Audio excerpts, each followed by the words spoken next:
نبی پاک نے غریبی کو عزت دی. حضرت عبد الرحمن ابن عوف کہتے ہیں میرا ایک دن دل کیا تھا کہ یہ دولتیں چلی جائیں میں غریب ہو جاؤں. حالانکہ امیروں کا کبھی غریب ہونے کو دل میرا کیا تھا. کہ کس طرح فرمانے لگے ایک غریب صحابی حضرت سعد انصاری نبی کریم کی بارگاہ میں ملنے کے لیے آئے. انہوں نے جب نبی پاک کے سامنے ہاتھ کیے نا ملانے کے لیے قربان جائیں, انہوں نے ہاتھ پیچھے کرنا چاہا پر میرے نبی نے ان کا ہاتھ تھام لیا. حضور نے زور سے پکڑ لیا. انہوں نے ایک دفعہ چاہا, پھر اصل میں آپ سمجھے نہیں نا میں کیا کہہ گیا ہوں, یعنی حضور نے ہاتھ تھام لیا, یعنی نبی کریم نے ان کا اپنے دست مبارک سے ہاتھ پکڑ لیا. صحابی خاموش ہو گئے. حضور نے پھر ان کا ہاتھ کھولا اور میں یہ کیا ہے, تو وہ رو پڑے. عرض کرنے لگے حضور بچے زیادہ ہیں, مزدور آدمی ہیں, پھاوڑے کے ساتھ کدال کے ساتھ کئی کے ساتھ کام کرتے. یا رسول اللہ یہ نا چھالے پڑ گئے میرے ہاتھوں پہ. حضرت عبد الرحمن ابن عوف کہتے ہیں کائنات نے دھرتی نے وہ نظارہ بھی دیکھا کہ جس رسول کے قدم چومنے کے لیے جبریل جھکے اس محبوب نے مزدور کا ہاتھ چومنا شروع کر دیا. فرماتے ہیں غریبی کو وہ عزت ملی کہ میرا بھی دل کرتا تھا غریب ہو جاؤں, دل کرتا تھا. یہ کس نے ذروں کو اٹھایا اور صحرا کر دی, یہ کس نے قطروں کو ملایا اور دریا کر دیا, یہ کس کی حکمت نے یتیموں کو کیا در یتیم اور غلاموں کو دنیا بھر کا مولا کر دیا. ہم نا اصل میں عزت نہیں دے پائے. ہم نے وہ جو سٹیٹس کا فرق رکھا ہوا ہے نا اس نے تباہی کر دی.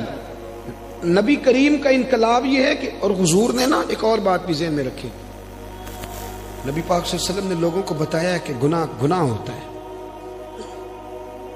کیمرے لگانے سے گناہ نہیں ختم ہوتے, کیمرے لگانے سے گناہ نہیں ختم ہوتے, چوکیاں بنانے سے نہیں ختم ہوتے. گناہ تب ختم ہوتے ہیں جب احساس پیدا ہو جائے کہ یہ چیز غلط. میرے معاشرے میں گالی کو لوگ گناہ ہی نہیں سمجھتے. بالکل یہ تو کوئی جرم ہی نہیں. حالانکہ حضور صلی اللہ علیہ وسلم نے فرمایا مومن کو گالی دینا اعلانیہ فسق ہے. جو کسی مومن کو گالی دیتا ہے وہ اعلانیہ اللہ کی نافرمانی کرتا ہے. اب یہ کوئی گناہ ہی نہیں. اب 2 3 5 لطیفے جھوٹے سنا جانا یہ گناہ ہی کوئی نہیں. اور نبی پاک نے فرمایا مومن بزدل ہو سکتا ہے, کنجوس ہو سکتا ہے, پر میرا مومن جھوٹ نہیں بولتا. آپ سمجھے بات. ہمارے ہاں یہ معیار بن گیا کہ ہم نے گناہ کو گناہ نہیں سمجھا. نبی کریم نے نا انقلاب یہ برپا کیا کہ دلوں کے اندر سے نا میل کچیل نکال کے احساس پیدا کر دیا کہ گناہ ہوتا ہے. احساس, جب آپ کو احساس پیدا ہو جائے نا کہ مجھ سے, آپ یقین کریں مطلب موٹر سائیکل والے کو پجاروں والا جب ٹکر مار دیتا ہے نا تو وہ گر جاتا ہے. تو وہ چونکہ پجاروں میں بیٹھا ہوتا ہے تو وہ الماری کھول کے یا شیشہ نیچے کر کے تو وہ اس کو کہتا ہے کہ اٹھ جا, کیا ہو گیا, مطلب تو دھیان سے نہیں چل رہا. موٹر سائیکل والوں نے تو خرید لی ہے یہ روڈ, چونکہ وہ پجاروں پہ ہے. لہذا وہ غلطی بھی کرے تو پھر بھی وہ تسلیم کرنے کو تیار ہے. ایسے نہ ہو تو عقل بھی تو نہیں نہ ہوتی. جدے کر دانے او دے کملے بھی سیانے. نبی کریم صلی اللہ تعالی علیہ وسلم نے انقلاب برپا کیا کہ احساس پیدا کیا, غلطی کا احساس. بخاری میں حدیث ہے, حضرت ابو ہریرہ رضی اللہ تعالیٰ عنہ, حضرت انس بن مالک رضی اللہ تعالیٰ عنہ حدیث کے راوی ہیں. کہتے ہیں غامدیہ قبیلے کی ایک بی بی آئی حضور کی بارگاہ میں. یہ لوگ گناہ کرتے تھے, بدکاری کرتے تھے, بلکہ معاذ اللہ عرب میں یہ رواج تھا کہ اگر کسی کے ہاں بیٹا پیدا نہیں ہوتا تھا تو معاذ اللہ ثم معاذ اللہ وہ کسی اور مرد کے ہاں بھیج دیتے تھے. وہ تو اس کو عیب ہی نہیں جانتے تھے. آج بھی آپ یورپ میں کوئی اس کو عیب سمجھا جاتا ہے. ہمارے حکمران ہمیں مثالیں دیتے ہیں, ہم جی اس طرح کا بنا دیں گے. میں نے کہا رہنے دو, ہم نے اس طرح کا بن کے کیا کرنا ہے. اللہ کا فضل ہے میرے ملک میں آج بھی بہت ساری شرم و حیا ہے, بہت سارا کرم ہے اللہ کا. وہاں تو حد بندہ ہی کوئی نہیں. کس طرف آپ جا رہے ہیں. قبیلہ غامدیہ کی عورت آئی تو حضرت ابو ہریرہ کہتے ہیں وہ رو پڑی, اور اس طرح روئی کہ جیسے بڑی تکلیف میں. حضور نے فرمایا کیا ہوا. یا رسول اللہ بھول گئی تھی, غلطی کر بیٹھی, مجھ سے زنا ہو گئی. حضور صلی اللہ, اب دیکھیں ذرا, یہاں مجرم کو مار مار کے منواتے, وہ مانتا نہیں کیونکہ وہ پاک ہو کے دنیا سے جانا نہیں نہ چاہتا. حضور صلی اللہ علیہ وسلم نے نہیں منوایا, وہ خود کہہ رہی ہے. تو محبوب فرمانے لگے تو کیسے ثابت کرے گی کہ تو نے زنا کیا ہے, یعنی مجرم کو ثابت کرنا پڑ گا. تو عرض کرنے لگی حضور میرے پیٹ میں ناجائز بچہ ہے. حضور نے فرمایا واپس جا کہ بچہ پیدا ہو جائے تو پھر آنا، گویا غلطی تیری ہے، تیرے بچے کی تو نہیں ہے۔ 8-9 ماہ کے بعد دوبارہ آئی تو پھول سا بیٹا گود میں، آ کے کہنے لگی، کوئی 2 سپاہی نہیں حضور نے بھیجے کہ دھیان رکھنا بھاگ نہ جائے۔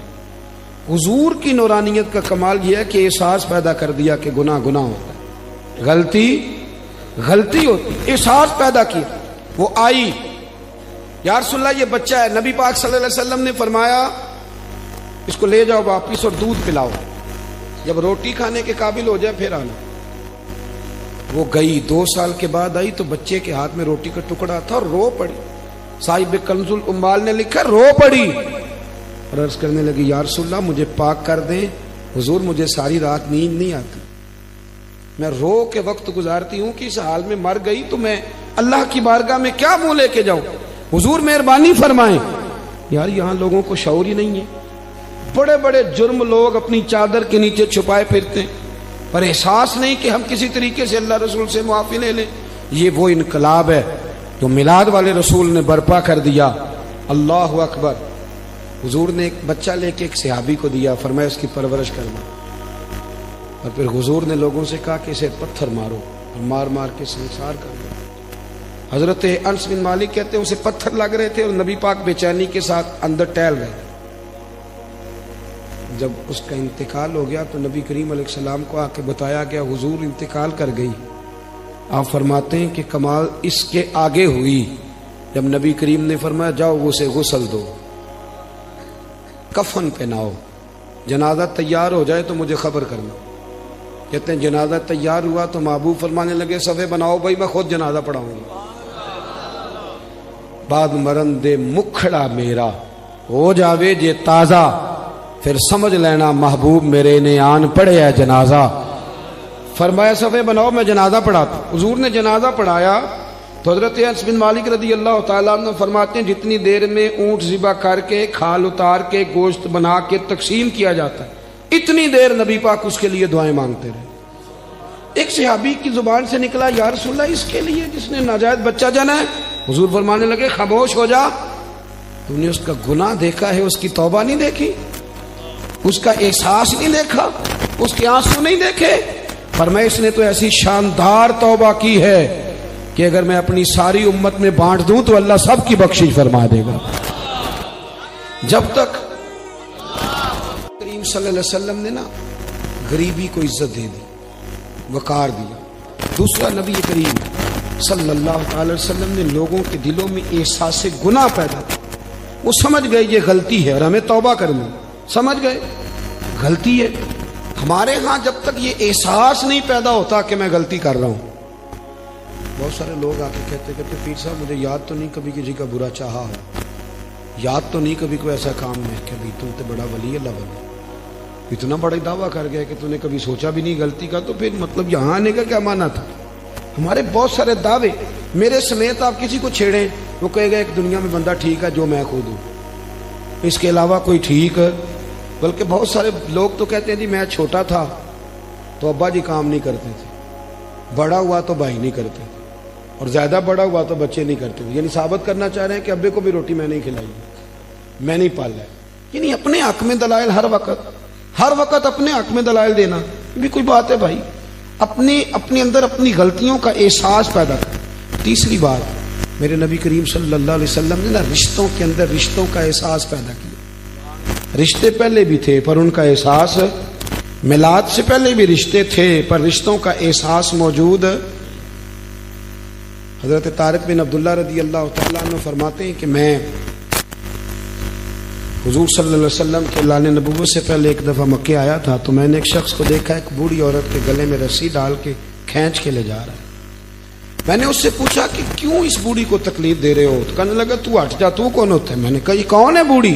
کہنے لگا میری ماں ہے، گلے میں رسی ڈال کے کھینچ رہی، کہہ رہا بوڑھی ہو گئی ہے کسی کام کی نہیں رہی، منڈی میں بیچنے جا رہا ہوں۔ میں آج جب یہ ہم بات بیان کرتے ہیں تو ہمیں حیرت ہوتی ہے کہ نہیں؟ بولیے، یہ آپ چلے جائیں صرف 7-8 گھنٹے کی فلائٹ ہے، یورپ میں پہنچے، جا کے دیکھ لیں، بچہ 18 سال کا ہوتا ہے تو ابے کو فارغ نہیں کر دیتا وہ آج بھی، کوئی احساس رہتا ہے باقی، کوئی ایسی ٹینشن ہو اس پر سیمینار ہوتا ہو، اور ماں باپ بچوں کو نکال دیتے، کہتے بھی تیری 18 سال عمر ہوگی اب تو نکل جا کے اپنا کچھ سوچ. اس کو ہمارے ہاں حیرت سے اس لیے دیکھا جاتا ہے کہ ہم میلاد والے رسول کے ماننے والے ہیں.